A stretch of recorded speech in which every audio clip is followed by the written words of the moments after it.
Welcome back to This Sacred Life. I'm Shann Vanderleek, and today I have the honor of spending some time with Danielle Dulsky to talk about her brand new book, The Holy Wild Grimoire. A heathen visionary, painter, poet, storyteller, and word witch, Danielle teaches internationally and has facilitated circles, embodiment trainings, communal spell work, and seasonal rituals since 2007. Good Lord, Danielle, you have been so busy. You have been writing up a storm, and I think that the Holy Wild Grimoire might be my favorite. It's hard to say that because I've really enjoyed every book, but this one is really speaking to me right now. It's just, wow. Anyway, congratulations. Today is the launch, your first interview, and here we are kicking off your brand new book. Yes, today is the day. That's so exciting. Thank you so much for having me. I'd like to begin today the way that I always do. I pull an oracle card before every conversation that I ever have.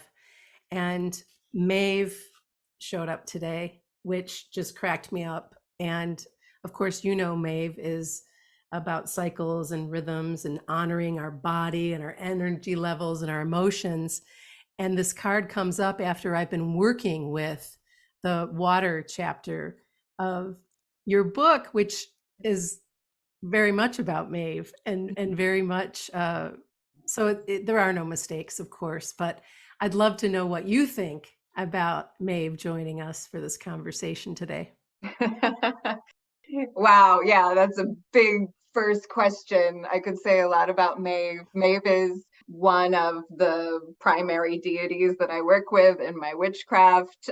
She has a large altar where I spend a lot of time in upstate New York. We dedicated this land to her. Maeve to me means a lot of things, but she is uniquely, I think, the union between sexuality and prosperity, which we don't usually think about. You know, most of the goddesses that we think about, we don't think about the convergence of those two energies. But yeah, she's prosperity, abundance, and then also this kind of fierce feminine sensuality, sexuality. Yes, that's what I think of when I feel into Maeve's energy. But she's also very, you know, when I say fierce, I mean it. Like she really is like the warrior is. Yeah, how appropriate. Maeve is here. Welcome, Maeve. Maeve is here. When the book came, just in time for me to dip my toe in, I went right to the water section because this book is about how the five elements are participating in our life story, right? And that's what we're looking at. So I went right to water and started to dive into the story, answer the questions, and really start looking around at my life and how water is everywhere for me. And as a transformation goddess, doesn't that make sense? And listening and reading and digging into how you bring Maeve forward and identifying with her in a way that I never knew. And then to have the card come and then to find out how important Maeve is in your practice and how, I mean, that's pretty awesome. Yeah, it is awesome. Yeah, Maeve is her. I mean, I'm not that surprised that she showed up and kind of inserted herself because she does that sort of thing. But yeah, Maeve's energy being timely for, I think, all artists, the more creative personalities, and holding the tension of this apocalypse that we're all moving through has been a real, I mean, challenge isn't even the right word, right? It's been sort of like feels like the culmination of the life's work has been happening during the past 2 years. Yeah, right. Reckoning is the word that keeps coming up for me. It's The like, reckoning. whoa.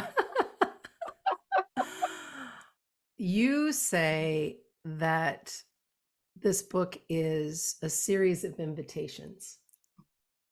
Yeah. Tell me what you mean by that. Yeah, I think that increasingly when I write, I am writing as an invitation to just think about things and not necessarily from a more, you know, masterly teacherly place. And maybe I always wrote that way, but it's especially coming forward right now that these are invitations. You can take them or you can leave them.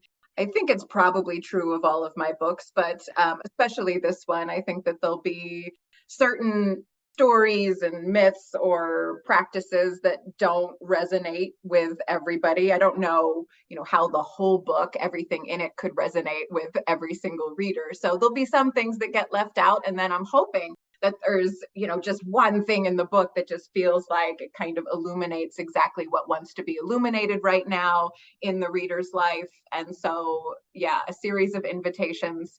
You can accept them or not, but I hope that everyone finds the nourishment that they need in the book, even if it's just like a small tidbit.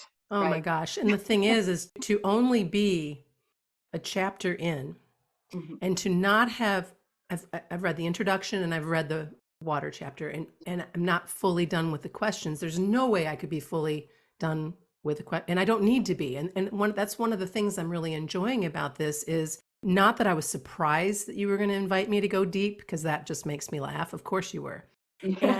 And then to see how they kind of build on top of each other. And one of the questions that kind of stopped me in my tracks was, when do I feel safe to accept myself creatively? And I realized that in this form, I would tell you, well, what are you speaking of? I feel safe. I can do anything. I'm very creative, la, la, la. Right. But then I'll go and I'll look in a journal that I have and I'll find something like, it is safe to write this book. Wow, yes. Or I'll find things that remind me of being certain of my lightness of being, because sometimes things can just feel a little bit heavier or too important, or I'm still sitting with that. When is it safe? And then some of the other questions, what does my forbidden dance look like? I could talk about that for days, I could. And so I'm thrilled to have the opportunity to work through the entire book. And it is going to take some time because I really, really want to taste every bit of it. Yeah. Thank you. I was thinking about that, because in writing it, I'm kind of swimming in it, but I know how long it took me to write it. Yeah. So I'm like, how long would it actually take everyone to go through all of these practices? And I don't know. I mean, I guess it depends on how long you sit with the tension of certain questions and stories. Right. Yes, I imagine it would take a bit to get through the whole book. And yeah, that question about when it feels safe to express yourself creatively. I think that for me, that feels really poignant today, because I too am very comfortable in this sort of setting, and I've created some communities where I feel really safe to be all in. And there's certain magazines that I write for where I know I can say exactly what I want to say. And then there's the other places and the other containers where it feels like necessarily I need to temper myself a little bit if I'm to get the message in there. I think it's Michael Meade, the great storyteller Michael Meade, who says something like, sooner or later, you have to bring your art back to the community that rejected it in the first place. Yes. Right? Oh, yes. For me, it's like being in these safe places where I do feel really free to express myself creatively, but then also being in other places where maybe I'm safe, but there's still a feeling of tension, or there'll be some people that don't get it, etc. So, oh yeah, I've heard for the majority of my lifetime that I'm unfiltered, and that I'm scary. I remember years ago when that first kind of took me by surprise. It did. It was like, really? This is where I'm at, or who I am. I have this gorgeous, tender heart and this ability to really practice walking in beauty. And like, what do you mean I'm scary? And I'm like, oh, yeah, yes, I am. Yes, I'm quite fierce. Or, just what does that mean to me? and how do I show up? And then remembering in some places, because of that unfiltered nature, often I don't tame it down in Right. places where maybe I should tame it. Right. So then I'm freaking people, then, then it becomes like freaking somebody out or whatever.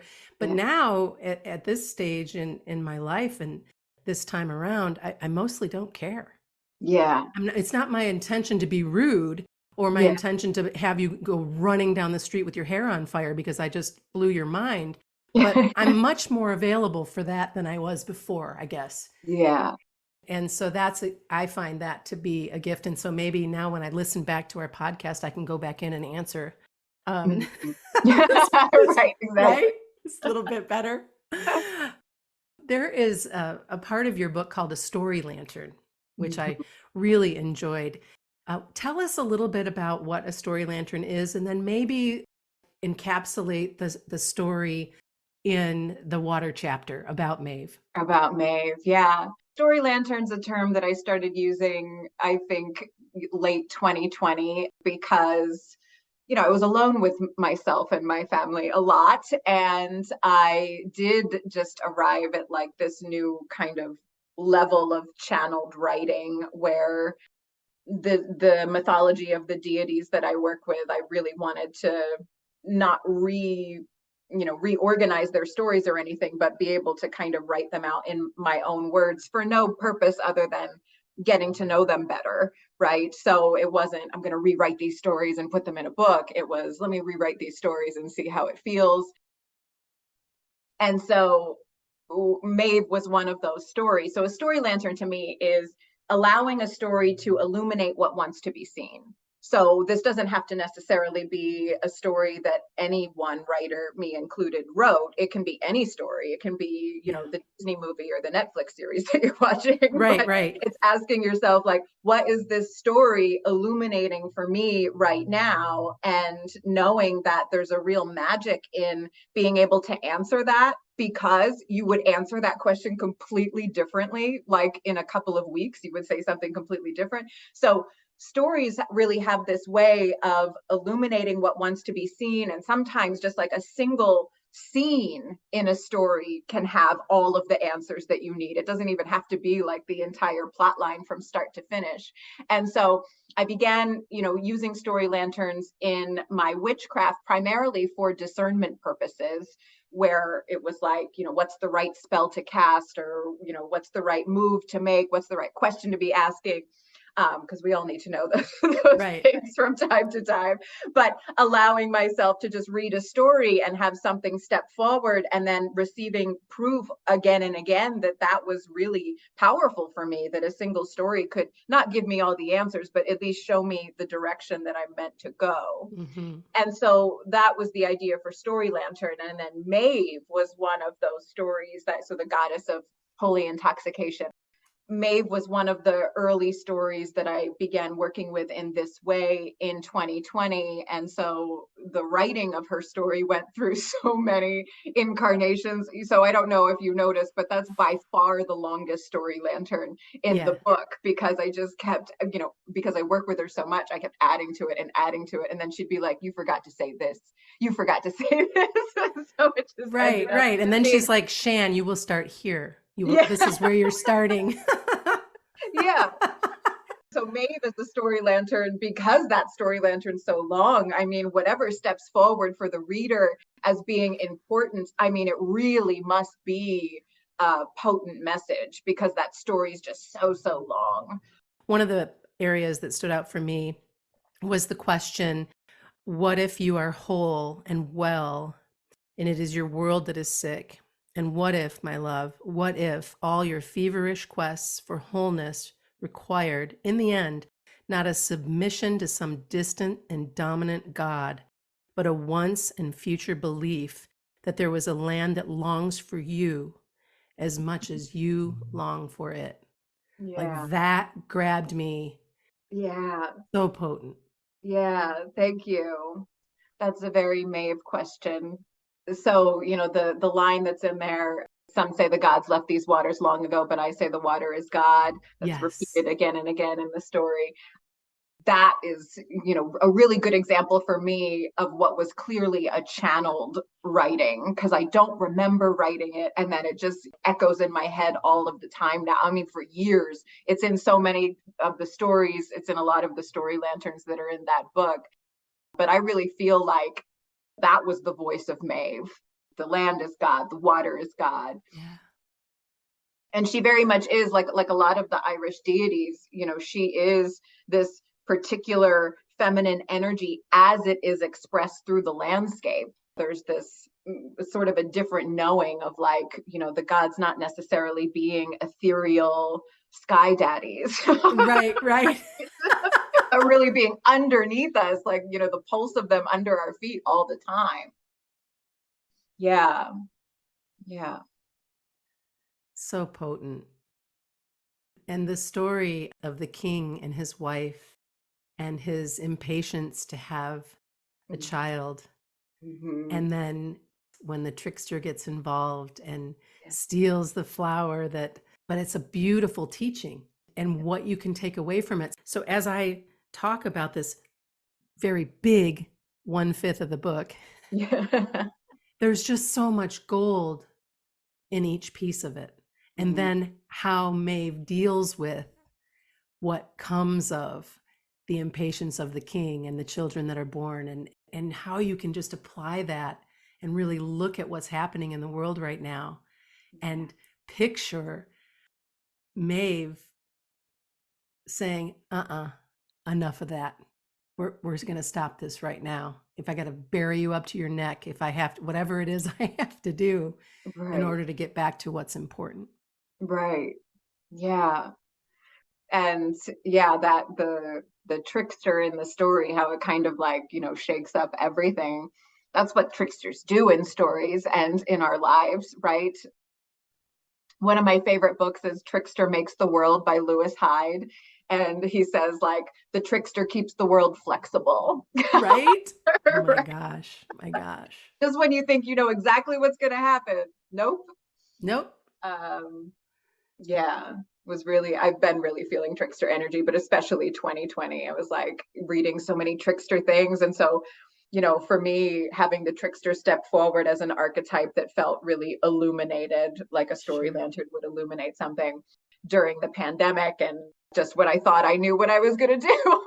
Right. And actually, I had my interview with you for my book that was coming out in March of 2020. I don't know if you remember, but I had my interview with you. Maybe it was like March 1st or something like that. I mean, it was before we really understood what was happening. Yeah. And I was talking about like all of the great things I was going to do, all of the book events and retreats. Oh, I was on my way to England. Yeah. Of course, that didn't come to pass. One of the things that I came away with is as much disappointment as there was in some of the things that didn't come to pass. Yeah. There was also a sweetness in that and a spaciousness in that, and something to really take in and look at in a different way. And I don't know if you're resonating with that, but that for me, it was like, okay, this is a pain in the ass. Now all of this money is tied up with Delta and these tickets because, they don't want to give you money back, blah, blah, blah. And you're supposed to go see one of your best friends, and now you can't. Yeah. And then I was like, well, what else is possible? Where can I go with this now? And then it really was an invitation to go deeper in so many ways. Right. And so I find so much gratitude for that. Yeah. I really do. Yeah. I made decisions in, between March and probably November of 2020. So that however many months that was. Yeah. Her time just felt like 5 million months. 5 million, exactly. It felt like I lived so many lifetimes in that space of time. I made so many bizarre choices that even in hindsight, I'm not really sure why making those choices, but they kind of made sense at the time. Because, all of our choices are always co-created by the world and what's going on. And so, of course, my choices were strange because the world was very strange and continues to be very strange. But yeah, I mean, it really was the trickster from the Maeve story coming in and swiping the flower and just setting everything on this different trajectory. Yeah, but me too. I feel like and I think about this not every day, but often. Like, who would I be if that didn't happen? Who would I be if the Right. pandemic didn't happen in that way? And it certainly changed the family scape of Oh, my yeah. household, and it was the right thing. You say that the time to radically revision our place in the world is now. Hmm. Yes, Speak to it's that, now. please. Now. Well, yeah, I could say a lot of things about it, but since we're talking about 2020 and the pandemic, I feel that we were kind of given, my perspective is we were given this opportunity as, as a collective, we were given this opportunity to remake the world in, in a different way. And I remember that March and April and maybe May of 2020, when the schools, my local schools around here, they like gave all of the kids free laptops. They had free breakfast and free lunch for the kids that, depended on that and couldn't get it at home. Yeah. And I remember thinking like, and they just did it. Like there was no policy or vote or anything. Like they were just like, we have to do this. It's an emergency. And I remember thinking, oh, so we could have done this the whole time. Yeah. Yeah. Right. If you did it that quickly, we could have really done this the whole time.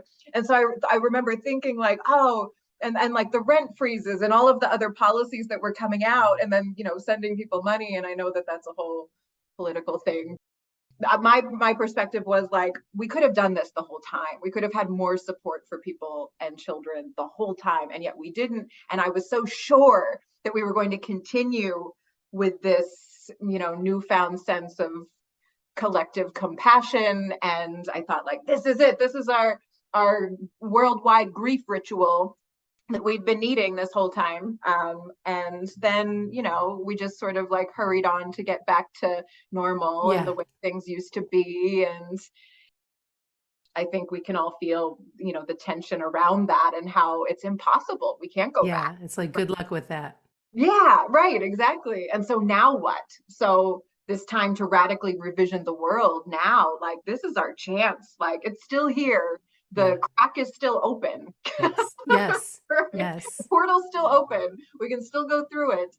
But yeah, yeah. So definitely now. Yeah. Mhm. And a book like the Holy Wild Grimoire is going to help and move that forward. The more people who read this book and do the work, because it, again, this is not light reading. It is incredibly entertaining, and it's very deep, and it's very thoughtful. And if you allow yourself to submerge in this experience, there's no way you can come away without radically revisioning your place in it and how you can change the world, Right, starting in your under your own roof and right, then radiating out. So, right. oh man, I can't believe that we've already been talking for 30 minutes. It's like, what? Um, what else would you like to share with us today about the Holy Wild Grimoire that we haven't talked about? Of course, we want to let people know that this book is available at Amazon.com and wherever books are sold. It's also available at DanielleDulsky.com. But what else would you like to bring forward? Yeah, I guess, just emphasizing what you said, that it's not an easy read. That it is. So, the original idea for the book was that it would be a companion journal for the Holy Wild, the Heathen Bible. And really quickly in writing it, it was evolving into something completely different. But, there's prompting questions, there's invitations to make art in the journal, and then there's the spell work and the story. So there's a lot woven in to every chapter. And the big point is for the reader to write their own grimoire. So Yes. it's not necessarily a traditional grimoire where you can find all of the different herbal correspondences and everything else. Those are important. But this is Yeah. you writing your own your own book of poetry and art and reflection and vision work for each of the 5 elements, and then just knowing that probably at least one of the elements will step forward as being more important. If the grimoire ends up being primarily about the book of water, that's okay. Right. Well, and I love how it's a braiding together of memory, presence, and future. Yeah. And so, what an invitation to dig in and just allow yourself to be with it, whatever it looks like, without judgment. And just, even if you just take one element and that's what you focus on for several months, if that's what you need to. And that's what I like too about your writing, is I can always go in where I want to go, and then I can come back and move through it the way I wish to move through it. The more flexibility that I have from an author, an invitation to do that, the more I find it interesting, and it's probably what I was going to do anyway, right? But I love that we get to enjoy a deeper knowing of how each element affects our lives, and to not just be like, oh yeah, I really love going to Lake Michigan. There's a reason why when I go swimming there, I feel like I'm being blessed by the goddess every time I put my foot in the water. Yeah. Blah, blah, and just blow it off. And now to be like, oh my goodness, this is so prevalent. Let's dig in and find out why. Yeah. That's Yeah. exactly it. Being able to see like the poetry of your life. Oh, yeah. When you write it down, it becomes more important. I mean, we know that when you communicate it in any way, it becomes more important. But yeah, otherwise our whole stories, our whole, magical novel that we've been writing this whole time since we were born just kind of lives in our heads. And so, yeah, being able to manifest it in that way on the page as part of your grimoire, it's important. Yeah. It changed things. It's really potent work, and I'm grateful that you wrote this book. Yeah, thank you so much. Oh man, thank you so much for making time to have a conversation with me for this sacred life. I adore you. I am so happy for you and the launch of this book. It's going to be wildly successful without question. Thank you. Yeah, thank you so much, Shann. So good to be here again. The Holy Wild Grimoire is a book of magic, spells, ceremonies, journaling exercises, recipes, and incantations. This is an invitation to bewitch and bewitch. Get your copy of The Holy Wild Grimoire at danielledulsky.com or wherever books are sold. Thanks for listening.